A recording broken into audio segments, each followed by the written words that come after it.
سب سے اعلیٰ درجے کا اسلام کیا ہے؟ من سلم المسلمون من لسانہ و یدہ۔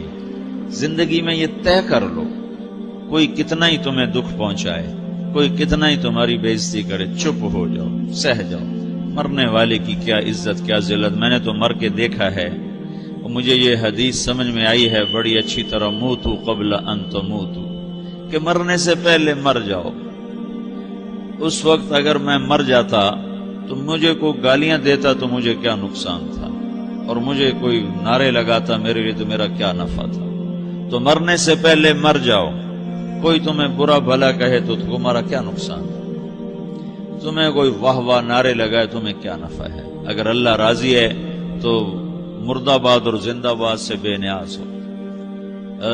ابو ذر رضی اللہ تعالیٰ عنہ کو ایک آدمی نے گالیاں دی تو انہوں نے فرمایا، بیٹا ایک گھاٹی آگے آ رہی ہے، اس میں گر گیا تو جو کچھ کہہ رہے ہو اس سے بھی زیادہ کا حقدار ہوں، اور اگر پار ہو گیا تو تیری گالیوں سے مجھے کوئی فرق نہیں پڑتا ہے۔ من سلم المسلمون من لسانہ و یدہ موتوا قبل ان تموتوا۔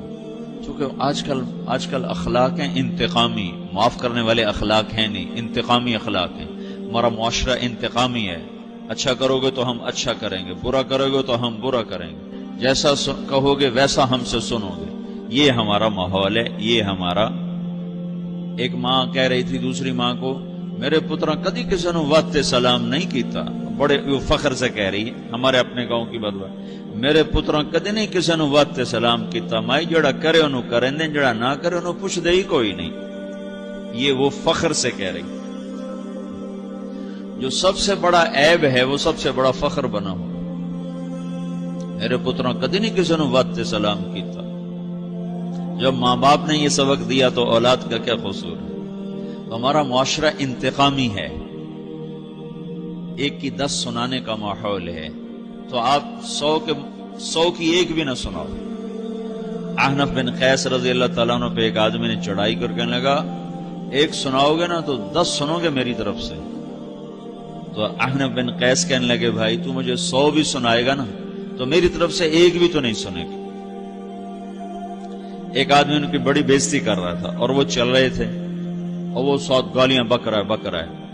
جب آ گیا نا قریب شہر تو کہنے لگے، دیکھا میرا قبیلہ یہاں رہتا ہے، اگر کسی نے سن لیا نا تو تیری بڑی دھلائی کر دے گا، تو نے جو مجھے گالیاں دینی میں کھڑا ہوں یہیں تو دے لے، تو اپنا سارا زور پورا کر لے تاکہ آگے تجھے کوئی تکلیف نہ پہنچا دے میری وجہ سے۔ تو وہ پاؤں پہ گر کے معافی مانگنے لگا کہ واقعی تو بڑے حلم والا ہے۔ وہ مشہور تھے اپنے حلم میں، بردباری، اور لوگ ان کا امتحان لینے آیا کرتے تھے کہ بھئی کوئی ہے جو احنف کو غصہ دلا دے، تو لوگ ناکام ہو جاتے تھے، ان کو غصہ نہیں آتا۔ ایسے ایک عرب سردار گزرا، معن بن زائدہ، وہ بھی اپنے حلم میں بڑے مشہور تھے۔ ایک دفعہ لوگوں میں شرط لگ گئی کہ کوئی ہے معن بن زائدہ کو غصہ دلائے تو ہم اس کو انعام دیں گے۔ تو ایک شاعر نے کہا، میں غصہ دلاتا ہوں، تم دیکھنا ایسے سیخ پا ہو جائے گا جیسے جانور۔ تو وہ چلا گیا اس کی مجلس میں، دربار لگا، عرب سردار تھا بہت بڑا، دربار لگا ہوا، تو کہتا السلام علیکم، وعلیکم السلام۔ تو معن بن زائدہ پر ایک دور بڑے فقر کا گزرا تھا، پھر اللہ نے اس کو بہت بڑی سرداری دی، بنو عباس کا بہت بڑا یہ وزیر گورنر تھا۔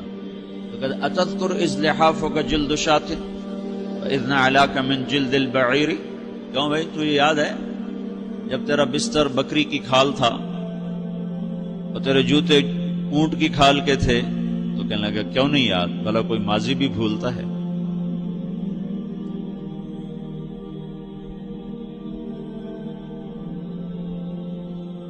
تو وہ کہنے لگا، پہلا وار تو خطا گیا، کہ فسبحان الذی اعطاک ملکا وعلمک الجلوس علی السریر۔ تو پھر ساری تعریفیں تو اللہ کی ہیں جس نے تیرے جیسے کو تخت پہ بٹھا دیا۔ کہاں بھئی ساری تعریفیں اللہ کی ہیں، میری تو کوئی اوقات نہیں۔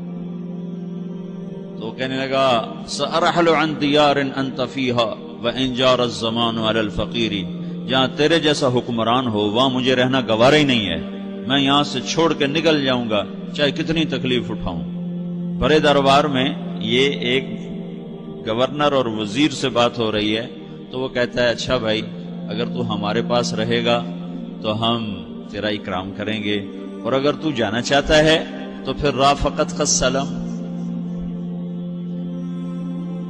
تو وہ یہ بار بھی خالی گیا تو کہنے لگا فجد لی ابن ناقصۃ بمال،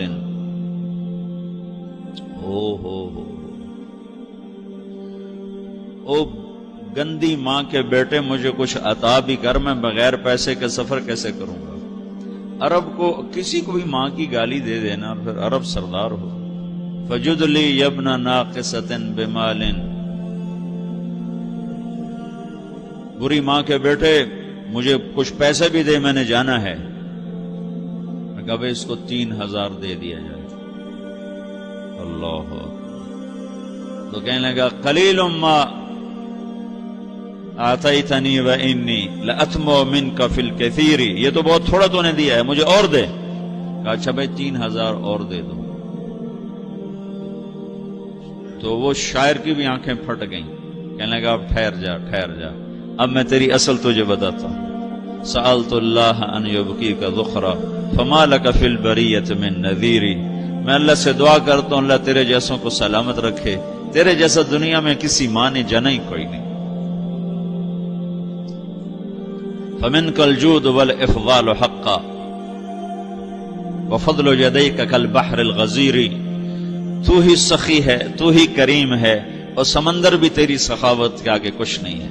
تو نے کہا اچھا بھائی تو نے ہماری برائی کی، ہم نے تمہیں 6000 دیے، اب تو نے ہماری تعریف کی، اب 10,000 اور دے دو اس کو۔ باتیں ہی رہ گئیں، باتیں ہی رہ گئیں۔ کہاں سے لائیں ایسے لوگ؟ ہمارا معاشرہ انتقامی ہے، بدلہ لینے کا ہے، بدلہ لینے کا۔ تو میرے ساتھ کیا میں نے بھی کرنا ہے۔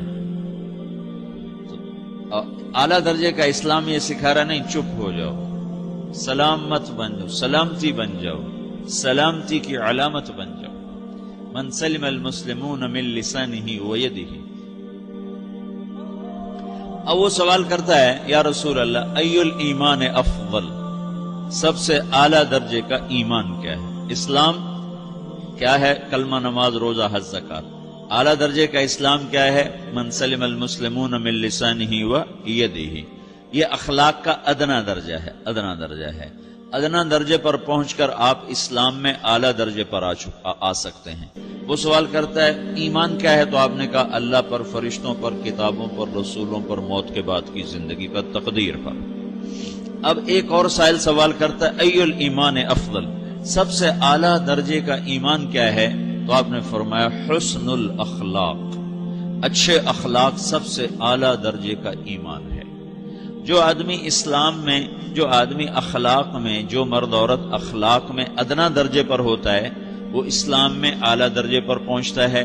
اب اگر وہ اخلاق میں اعلیٰ درجے پر آ جائے تو اب یہ کہاں پہنچے گا؟ اب یہ کہاں پہنچے گا؟ میرا نبی کہہ رہا ہے سب سے اعلیٰ درجے کا ایمان ہے حسن اخلاق، حسن اخلاق۔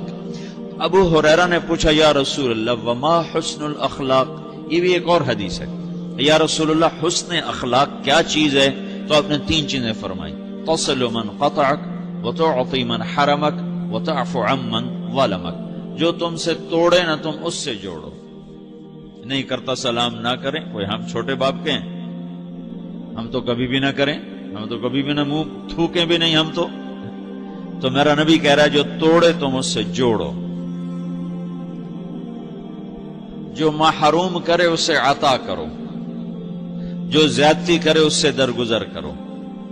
یہ 3 کام جو عورت مرد کر لے گا یہ اخلاق کے اعلیٰ درجے میں ہے۔ جب یہ اخلاق کے اعلیٰ درجے پر پہنچتا ہے تو پھر میرا نبی کیا بشارت دیتا ہے؟ ادنا درجے پر پہنچ کر تو اعلیٰ مسلمان کی بشارت ہے، اور اخلاق میں اعلیٰ درجے پر پہنچ کر میرا نبی کہتا ہے کاد الحلیم ان یکون نبیا، اعلیٰ اخلاق والا بس نبی بنتے بنتے رہ جاتا ہے۔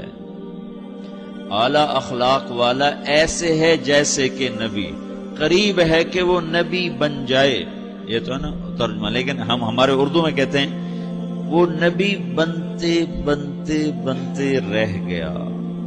کیا مطلب؟ کہ اس میں اور نبی میں صرف نبوت کا فرق رہ جاتا ہے، باقی وہ سب کچھ حاصل کر لیتا ہے۔ تو یہ سارے دین کا میں نے آپ کو خلاصہ بتایا ہے کہ میری آپ کی ضرورت ہے کہ میرا اسلام اعلیٰ درجے کا ہو، من سلم المسلمون من لسانہ و یدہ، میرا ایمان اعلیٰ درجے کا ہو۔